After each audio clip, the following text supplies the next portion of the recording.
You know, Russia, if they supposedly have so much clout in Syria, then they need to do their job, because they're the ones that told us that they would handle the chemical weapons. They would get them out. They'd make sure nothing happened. All they've done is 7 times veto against Syria every time they do something to hurt their own people. And so Russia absolutely has not done what they're supposed to do.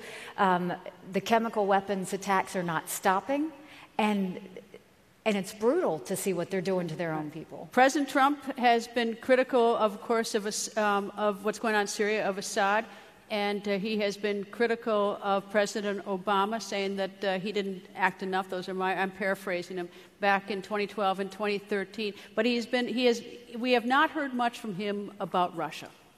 Why?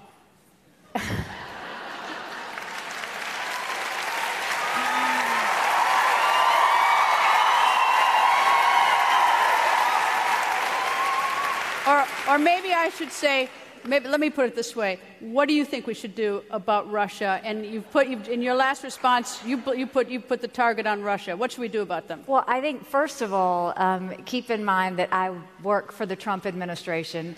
And if you haven't heard me talk about Russia... Hold on, stop. We got to get people fix these problems, you know? Yeah, I have hit Russia over the head more times than I can count. And it's because if they do something wrong, we're going to call them out on it.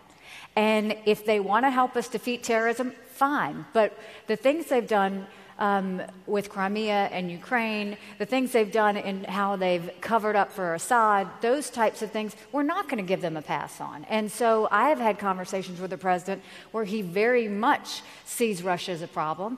Russia says that the ones with the chemical weapons was not the Syrian government, but that it was the rebels. So how do you, in your job, how do you sort of impinge on the Russians when they say that it's not their pal Assad, but rather it's the rebels? Well, we called them out on it because they basically said there was this big container of chemical weapons that ISIS had. And there's not a picture, there's not an ounce of proof. They just make things up. And that's what we said.